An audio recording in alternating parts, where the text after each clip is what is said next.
दोस्तों, आखिर बेचारा अर्नब गोस्वामी तो गिरफ्तार हो ही गया। आज की ताजा खबर में हम उसकी गिरफ्तारी की चर्चा करेंगे। अर्नब गोस्वामी को यह गलतफहमी थी कि वो शक्तिमान है, अपने चैनल पर बैठकर जिसको चाहे गाली दे, जिसकी चाहे बेइज्जती करे, जिस पर चाहे जो इल्जाम लगाए, जितना चाहे चीखे चिल्लाए, जिसको मर्जी हो देशद्रोही ठहराए, कोई उसका कुछ बिगाड़ नहीं सकता। उसकी तरफ अगर किसी ने टेढ़ी नजर डाली तो उड़न खटोले में बैठकर होम मिनिस्टर शाह जी बंबई पधारेंगे और उद्धव की लंका को आग लगाकर उसे अपने साथ ले जाएंगे। ये गलतफहमी इसलिए थी क्योंकि पहली बार जब पालघर मामले में वो सुप्रीम कोर्ट में गया तो रात 8 बजे उसको एडवांस बेल दे दी गई, लेकिन जब टीआरपी के घपले में वो दोबारा सुप्रीम कोर्ट पहुंचा तो उसे हाई कोर्ट का रास्ता दिखा दिया गया और फटकार भी लगाई गई। उद्धव समझ गए कि ये ग्रीन सिग्नल है, अब इसके ऊपर से केंद्र सरकार की छत्र छाया उठ चुकी है। फिर क्या था, एक के बाद एक केस बनने लगे, यहां तक कि गिरफ्तारी हो गई। दिल्ली से होम मिनिस्टर का बस एक स्टेटमेंट आया है जिसमें उन्होंने इमरजेंसी की याद दिलाकर अपना उल्लू सीधा कर लिया। उन्होंने मगरमच्छ के आंसू बहाते हुए कहा कि यह रिपब्लिक टीवी और अर्नब गोस्वामी के खिलाफ साफ तौर पर राज्य की शक्ति का दुरुपयोग है। ये शक्ति का दुरुपयोग तो हम पिछले 6 सालों से आए दिन देखते रहते हैं। प्रसन्न वाजपेयी और पीटीआई जैसे संस्थानों को इसका शिकार होना पड़ा है। शाहजी ने कहा कि ये निजी आज़ादी और लोकतंत्र के चौथे स्तंभ पर किया जाने वाला हमला है, हमें ये इमरजेंसी की याद दिलाता है। खैर, अर्नब गोस्वामी की वजह से श्री शाह जी को इमरजेंसी की याद तो आई, वैसे देश की जनता को तो हर हफ्ते किसी न किसी वजह से इमरजेंसी की याद आ जाती है। यलगार परिषद के नाम पर देश के बड़े बड़े इंटेलेक्चुअल्स को जेल में ठूंस देना, क्या ये इमरजेंसी नहीं है? दिल्ली में दंगे के नाम पर बेकसूर विद्यार्थियों को और नौजवानों को जेल में डाल देना और असली फसादियों को बचा लेना, क्या ये इमरजेंसी नहीं है? दोस्तों, इमरजेंसी का मामला तो हर रोज पेश आता है और लोग इसको सह रहे हैं, लेकिन शाह जी को पहली मर्तबा अर्नब की गिरफ्तारी के बाद ये महसूस हुआ कि भैया ये इमरजेंसी ऐसी होती है। भाजपा ने इस कार्रवाई पर प्रेस कॉन्फ्रेंस की। पार्टी प्रवक्ता संबित पात्रा ने कहा कि महाराष्ट्र में इटली का माफिया राज चल रहा है। माफिया राज तो साहब इस हिंदुस्तान में पिछले 6 साल से चल रहा है। संबित पात्रा कहते हैं कि माफिया सच सुनना नहीं चाहता, उसको चाटुकारिता पसंद है, चापलूसी पसंद है। वो प्रधानमंत्री मोदी के खिलाफ एक सेंटेंस कह के कहें, एक जुमला बोलें तो उनको पता चल जाएगा कि मोदी राज सच सुनना चाहता है या नहीं सुनना चाहता, उसको चापलूसी पसंद है या नहीं है। संबित पात्रा को अफसोस है कि ये प्रेस की आज़ादी पर हमला है। आज हमें पता चला कि गोदी मीडिया भी आज़ाद है, वरना हम तो यही समझ रहे थे कि ये ज़र खरीद गुलाम है, सरकार ने इसको खरीद लिया है और ये सरकार के इशारे पर हर एक के खिलाफ भोगता रहता है। मुंबई पुलिस ने रिपब्लिक टीवी के editor in chief Arnab Goswami को बुधवार की सुबह गिरफ्तार कर लिया क्योंकि उन पर 2018 में एक मां बेटे को खुदकुशी के लिए मजबूर करने और उकसाने का आरोप है। अर्नब ने सुशांत सिंह राजपूत की मौत पर जो हंगामा किया और उसको खुदकुशी पर मजबूर करने वालों को सजा दिलाने के लिए जो आकाश पाताल एक कर दिया, उस अर्नब पर जब इल्जाम आया तो अर्नब डर गए।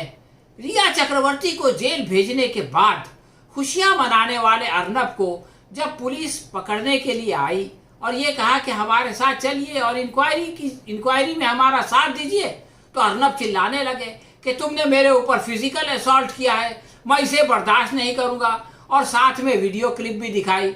उस वीडियो क्लिप में तो कहीं भी उनके ऊपर असॉल्ट नहीं दिखाई देता, उनको कोई मारता पीटता नजर नहीं आता।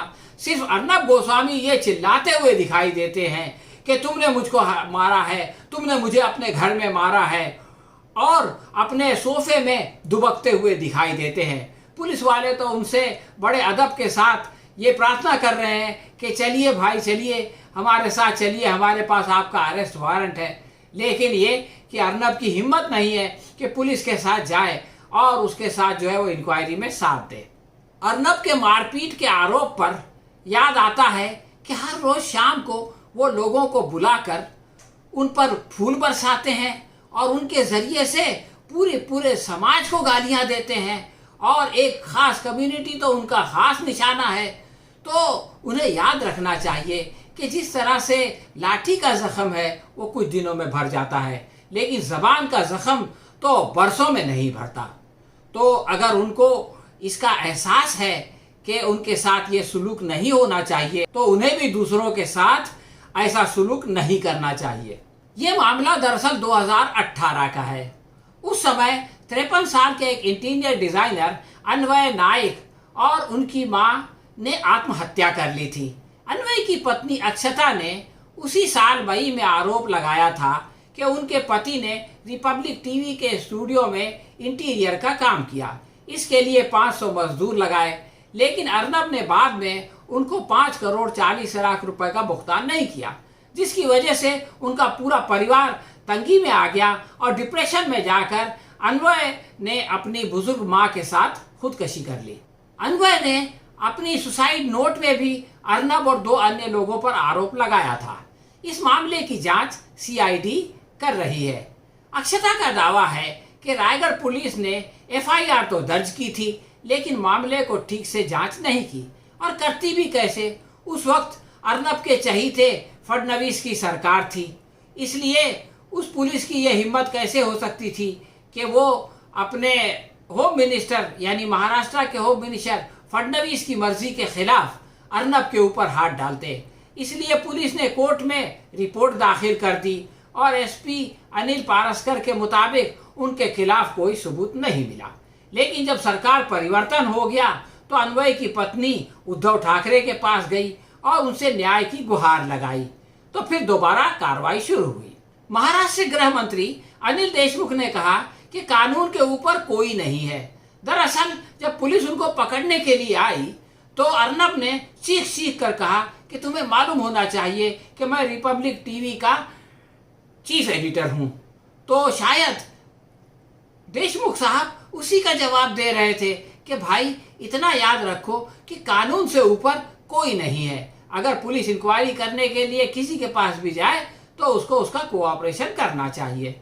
शिवसेना के नेता संजय राउत ने कहा कि पुलिस को सबूत मिले तो वो किसी पर भी कार्रवाई कर सकती है। हमने बदले की भावना से किसी पर कोई कार्रवाई नहीं की।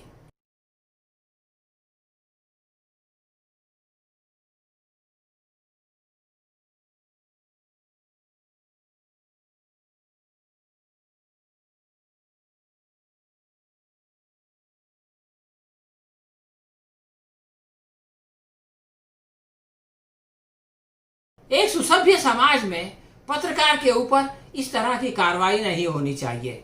लेकिन ये बात भी सोचने जैसी है कि क्या अर्नब गोस्वामी पत्रकार है?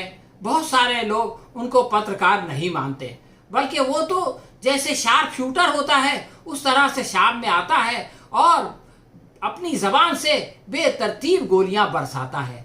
यही कारण है कि उसकी गिरफ्तारी पर कोई आंसू बहाने वाला नहीं है।